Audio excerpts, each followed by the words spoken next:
This is Paul, and this is Rough Draft for Sunday, where I run through the current version of my Sunday sermon. I didn't even know Netflix had a piece on Alexander until something came up on Twitter on an account called End Wokeness, where it said Netflix made a new documentary about Alexander the Great. Within the first 8 minutes, they turned him gay. Wow, there was so much to think about in that tweet. Many of us, over the last number of years, have had an education in how much the Jesus revolution changed sexuality and its norms worldwide, everywhere that Christianity went. Well, the really interesting thing about Alexander really isn't the fact that he behaved like a prince in the classical world in terms of his sex life.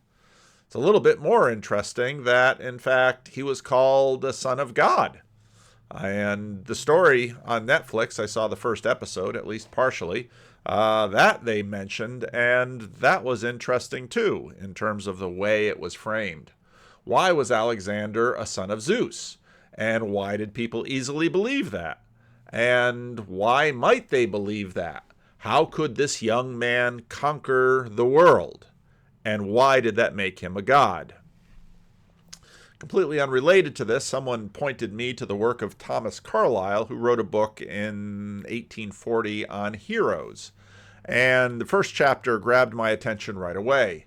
Let us look for a little at the hero as divinity, the oldest form of heroism.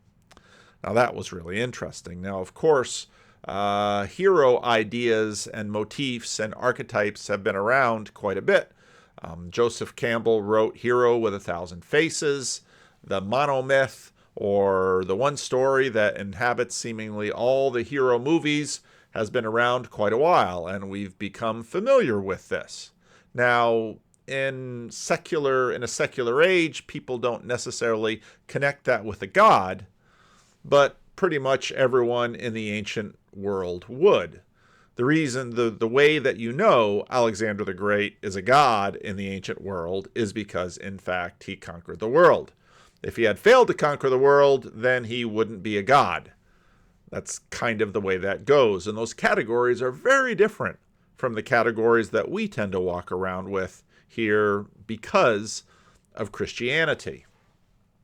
Now, we might think that, but one of my favorite go-to pieces during the Trump presidency was this story out of India of one young man here setting up an idol to President Donald Trump and setting up an altar and doing little sacrifices to him.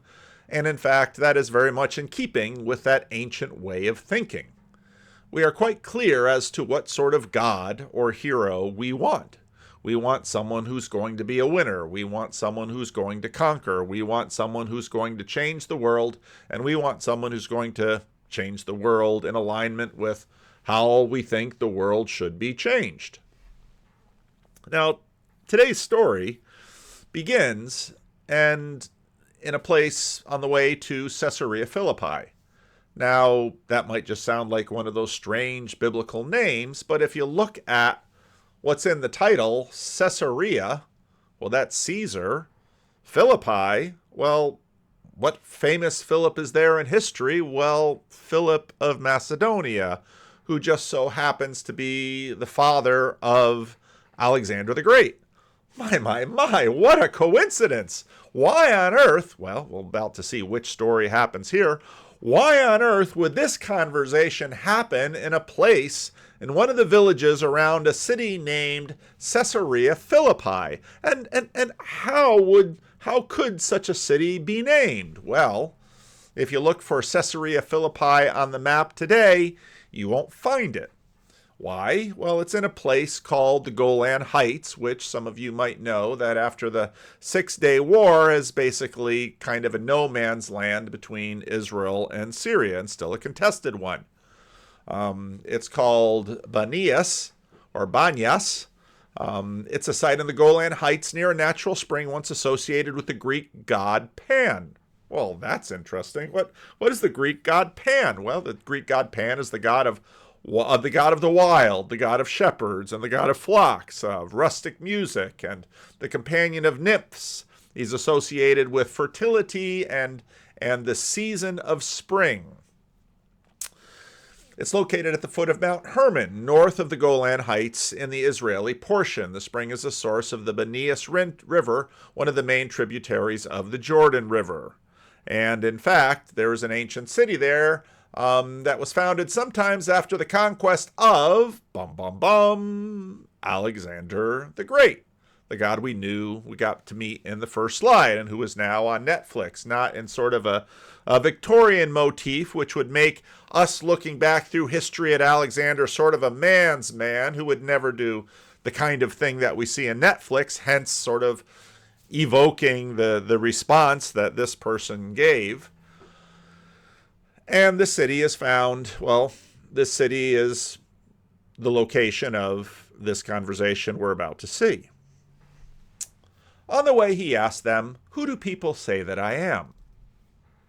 They replied, "Some say John the Baptist, others say Elijah." Now, John the Baptist and Elijah, prophets, heroes,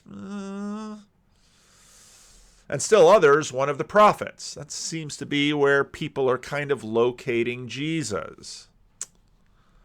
"But what about you?" he asks. Now, we've seen the disciples, and they've been often terrified of Jesus after he stills the storm. They wonder what on earth he is. And after he drives out Legion, and then he, when this woman sort of pickpockets a miracle off his clothing, he's kind and gentle to her, and he restores Jairus' daughter to life. "Okay, disciples, you've been watching me for a while. Who do you say that I am?"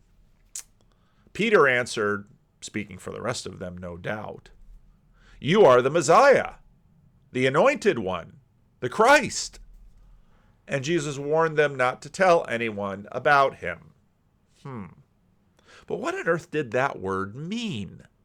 What was a Messiah, a Christ? What was a Son of God? Well, Julius Caesar was declared a god by the Roman Senate, making Caesar Augustus a son of God. Tiberius, the son of Caesar Augustus, was now on the throne. Lineages, divine lineage there. Alexander the Great, a son of God. Just gods all around. Who do you say that I am? You're a Messiah. They're not going to say a god. That would not be very Jewish of them, but you're a rescuer, you're a hero, you're born in the city of David, you're in the lineage of David. We all know what we want you to do. Maybe you'll be like, maybe the great politician Caesar Augustus, who gave the peace of Rome, or maybe you'll be Alexander the Great, who conquered the world at such a young age. And then he began to teach them that the Son of Man, if you read about him in Daniel 7, he's kind of like one of those figures. He's an emperor. He rules. Must suffer many things. Well, I suppose they suffer in some ways, but that's not really the focus of what we see them doing. And he must be rejected by the elders. Well, I suppose they should be killed for rejecting him. The chief priests, maybe them too. And the teachers of the law, off with their heads. That he must be killed and after 3 days rise again. Wait a minute. What kind of a story is this? He spoke plainly about that. And if you remember going back, he talked about, he'd spoken in parables to the crowds, but his disciples he spoke plainly. And here he's speaking plainly. This is what the Son of Man. Now notice how he doesn't say me. He doesn't say Jesus. He began to teach them that the Son of Man. Mark locates him there. And you find Jesus using this title again and again and again.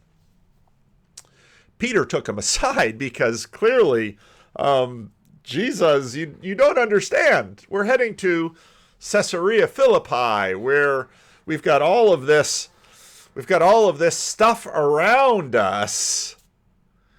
You know why we signed up for you, don't you? You know what this is about, right, Jesus? I mean, the script is there. David did it to the Philistines. Well, the Maccabees did it to the Greeks. It's time for you to do it to the Romans. We're all waiting for it, Jesus. Come on now. So Peter takes him aside and begins to rebuke him. This talk about going and getting killed, that's not the plan. But when Jesus turned and looked at his disciples, he rebuked Peter in front of the disciples. Notice all the turning that is being done here. You can see sort of the relational map between them. And Peter is at least going to take him aside and do something very polite. Jesus, I don't really want to call you out in front of the rest of them, but you're doing it wrong. And now Jesus turns and is about to tell Peter in front of everyone, no, Peter, you're doing it wrong. In fact, you're doing it so wrong, I'm going to say a really hard thing. Get behind me, friend. No, it doesn't say that. Get behind me, Satan.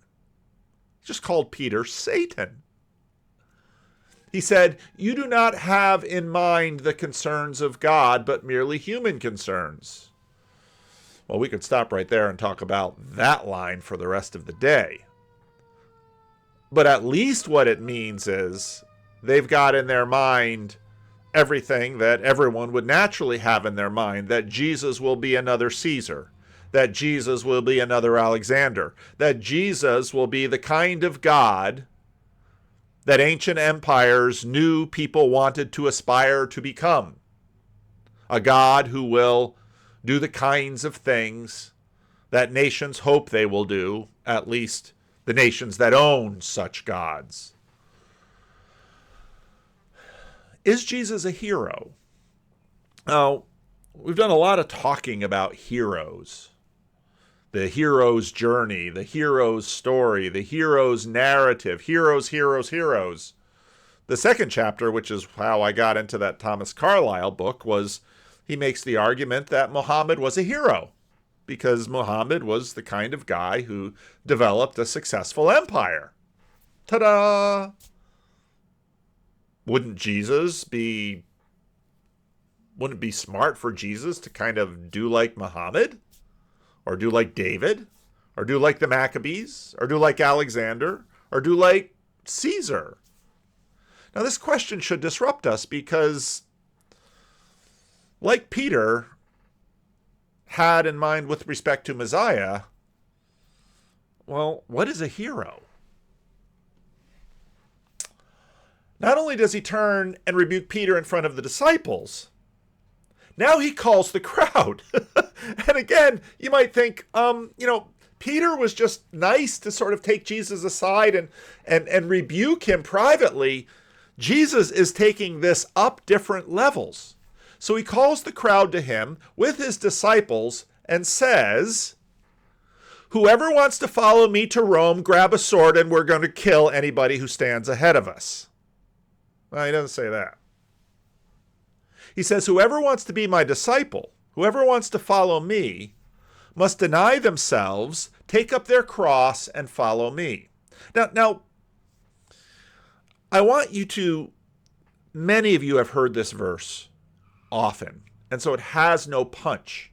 But this word cross here, and how he is using it, I want you to remember this when, in a little bit in this sermon, we're going to talk about how ghastly, how unspeakable, how this was not the kind of image you would use in polite company.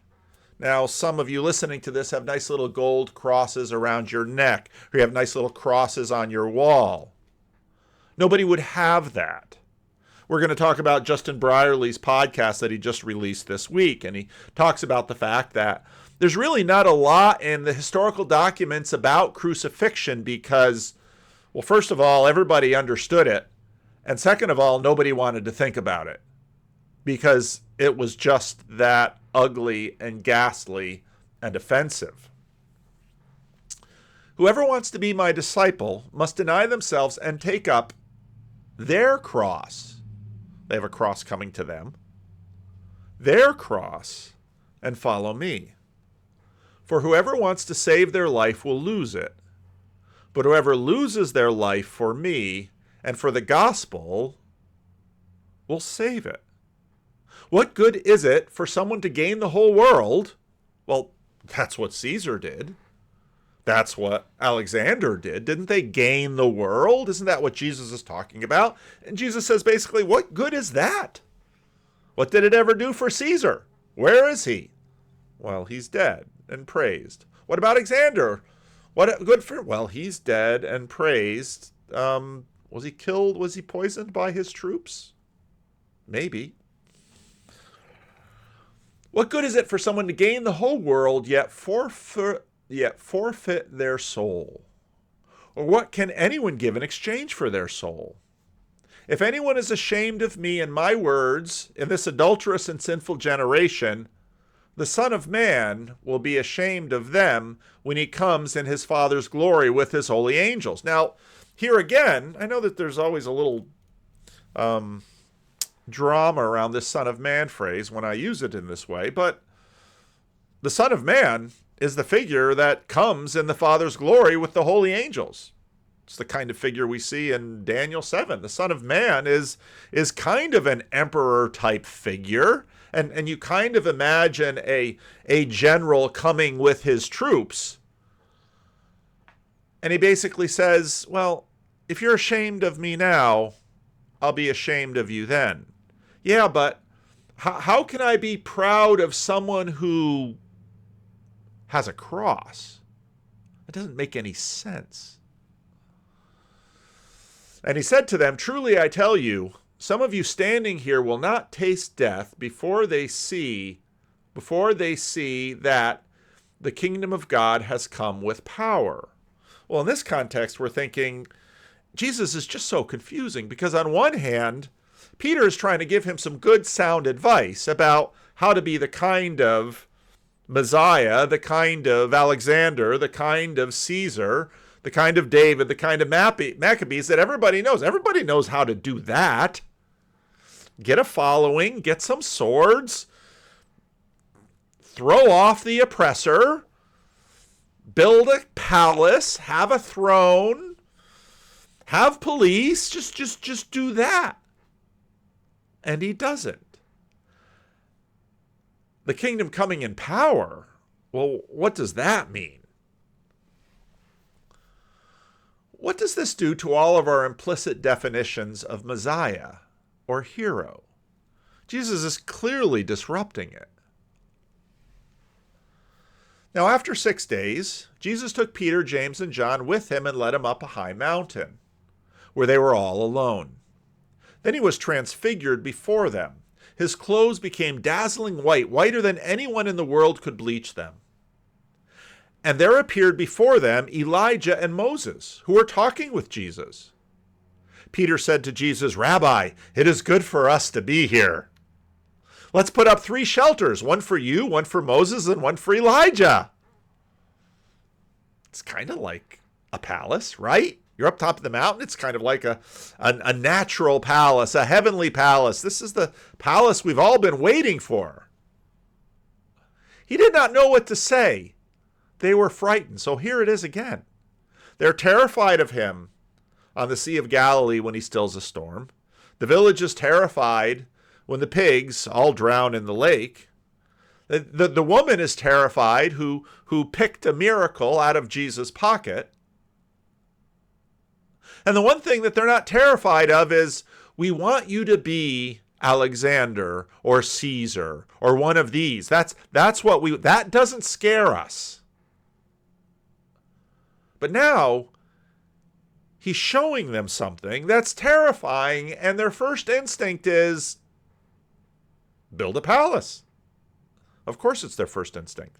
It's what they've known all along. Jesus is going to begin an enormous lesson that goes through the ages of unlearning what everyone in the world assumes. If you want to save your life, kill your enemy.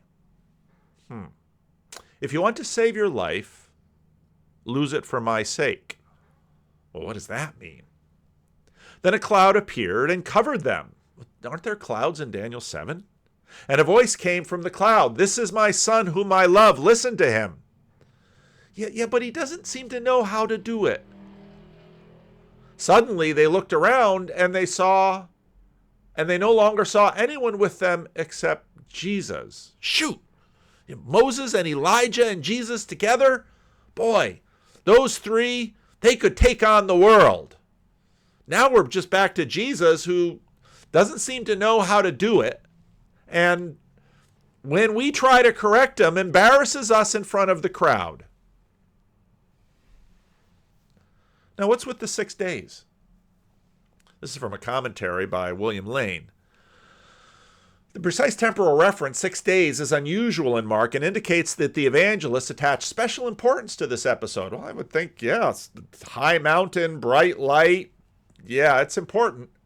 6 days appears to refer back to the whole complex of teaching which followed Peter's affirmation of Jesus' messianic dignity, but complete wrong-headedness about what messiahs are, and more particularly the solemn promise of chapter 9. The unveiling of Jesus' glory in the presence of 3 disciples corresponds to the assurance that some will see.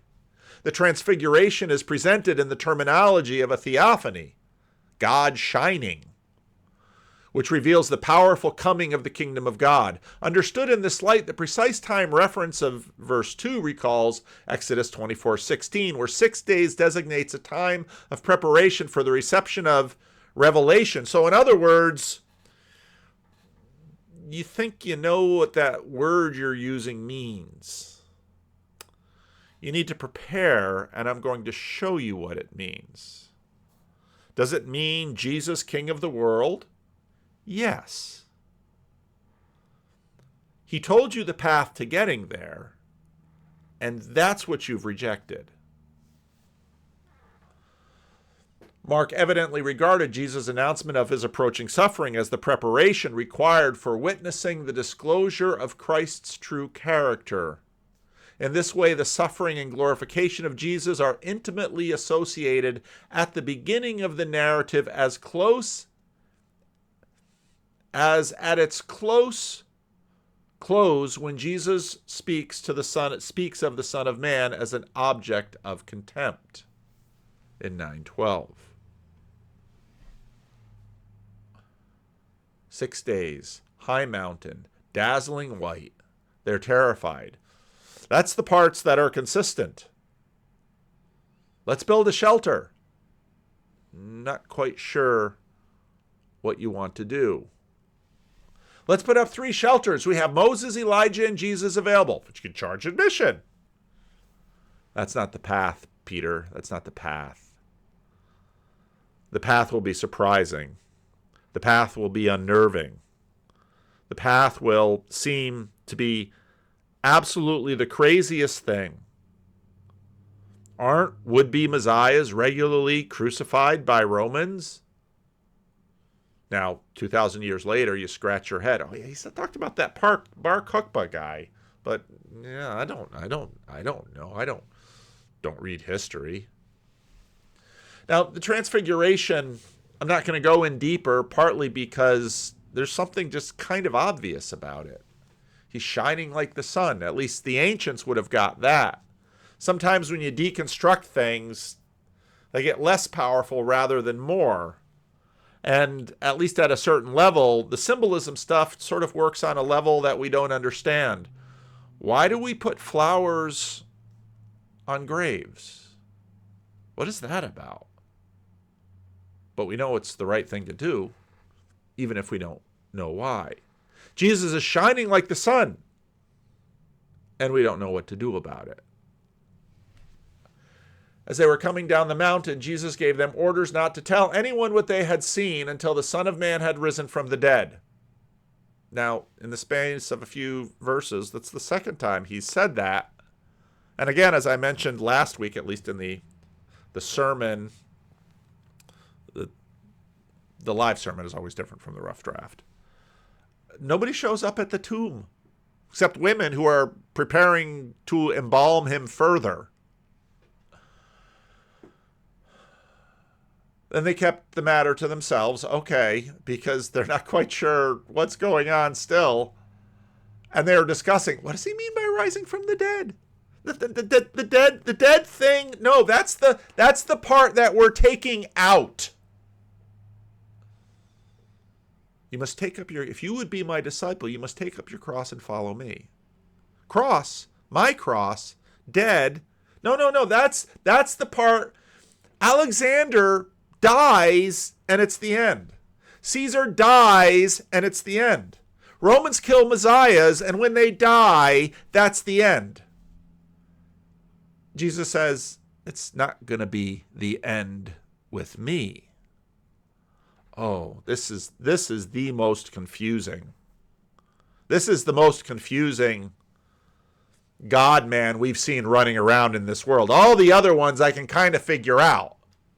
But this one, he's really strange. What do we think we want? Well, we call them gods.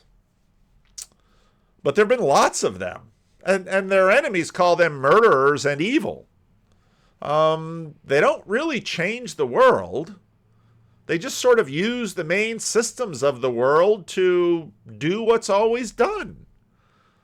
It seems to be those human concerns Jesus was talking about. They just administer the world under the same rules as all the other kingdoms. Get behind me, Satan. Isn't this how Satan administers his kingdom? Jesus says there's a different kingdom. This is from Justin Brierley's podcast, talking about this cross. Take up your cross and follow me. I mean, there was almost nothing in the Roman world more degrading than being crucified. There's no way back from that, right? It was known as punishment that would be given to slaves, and slaves were essentially seen as non-people. There's a famous piece of graffiti we found from the ancient world called Alexamenos graffiti. And it goes like this. They like to scribble things on the wall. That's not a new thing. It seems to be a teenager's doodling. And they doodle a picture of a man on a cross with a donkey's head. And then they have a stick figure person standing next to it saying, Alexamenos worships his God. What do you think that was about? Who do you think they were trying to mock? Why do you think they didn't wear crosses around their neck? Why do you think it's so shocking that Jesus says, take up your cross, when you don't even talk about this thing in polite company? Alexamenos worships his God. And we think that this is actually making fun of Christians. To worship a crucified person is as stupid as worshiping a donkey. And yet, these Christians believe that this person was actually the center of the universe and that this person has all power and authority in heaven and on earth. Can you see? Can you see how this changed the world? How all of our definitions have been changed by this man and his cross? If you would be my disciple, take up your cross. Yeah, you get one too. And follow me. For whoever tries to save his life will lose it. But whoever loses his life for my sake will find it. Now, there is something to hero stories. We do need rescue. We do need transformation. We do need community. We do need a legacy. We do need to transform the town around us. We need all of this hero stuff. And Jesus he's both a hero and an anti-hero. Because he's not Alexander and he's not Caesar, but he is Lord. Jesus is Lord. That's what they said. It's the strangest story ever told. How on earth this could happen? And this is why people are still trying to figure it out today. Jesus is our hero in a way, and we must follow him, cross and all. Because he changes heroism along with changing heaven and earth. Amen.